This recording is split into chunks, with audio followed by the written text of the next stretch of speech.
What is the mean value theorem and why is it important to Calculus 1? The mean value theorem enables us to infer information about a function based on its derivative. It guarantees that there exists a number with a certain property, but it does not tell us how to find that number. According to the mean value theorem, if a function f of x is continuous on a closed interval a, b, and differentiable on an open interval a, b, then there is at least one number c that exists between the range of a and b. This can be written as f prime of c is equal to f of b minus f of a over b minus a. In simpler terms, there are two requirements a function must satisfy in order for this theorem to be useful. 1. The function must be continuous on a closed interval a, b, meaning there are no discontinuities, jumps, infinite, or otherwise. 2. The function must be differentiable on the open interval a, b. Luckily, in order for a function to be differentiable on a specific interval, meaning it has a derivative, it must also be continuous on that interval.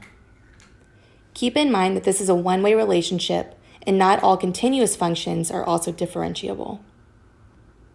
The mean value theorem establishes a relationship between the slope of a tangent line and the secant line of a particular function. Remember that the derivative of a function at a given point gives us the slope of the tangent line at that point. Also important to note, the tangent line of a function is a line that intersects the function's curve at a given point, and the secant line of a function is a line that joins 2 points of that function.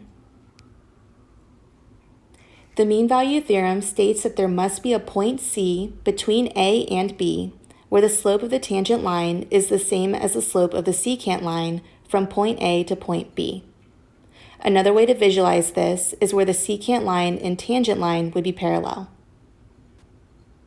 Note that there are special cases when f of A is equal to f of B that guarantees the existence of a critical point.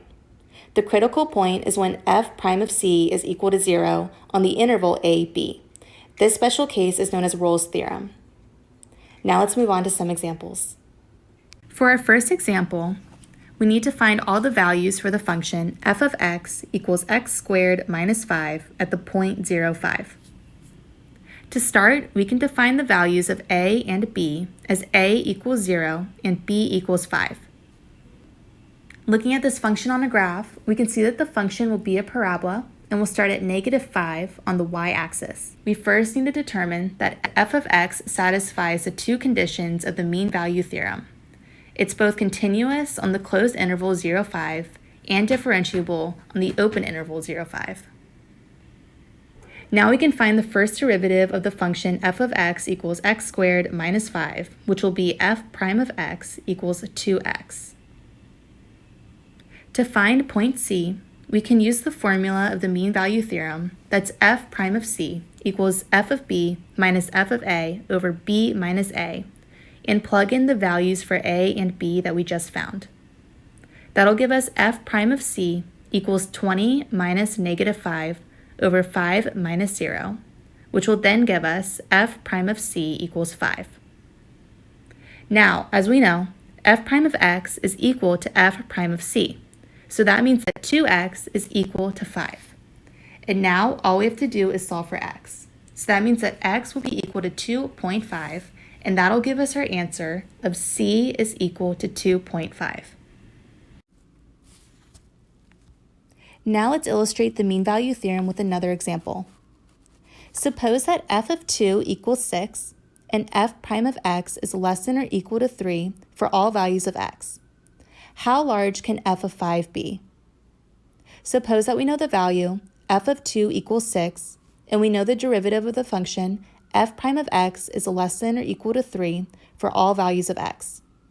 We want to know how large f of x can be. Since we know f is differentiable everywhere, we can apply the mean value theorem on the interval 2, 5. The mean value theorem says f of 5 minus f of 2 over 5 minus 2 equals f prime of c, and we know that c is between 2 and 5. So now we have f of 5 minus f of 2 over 3 equals f prime of c. We are given that f of 2 equals 6. So now we have f of 5 minus 6 over 3 equals f prime of c. We are also given that f prime of x is less than or equal to 3 for all x. So in particular, we know that f prime of c is less than or equal to 3. Now we can solve this equation. We have f of 5 minus 6 is less than or equal to 9. Then we have f of 5 is less than or equal to 9 plus 6. Finally, we have f of 5 is less than or equal to 15.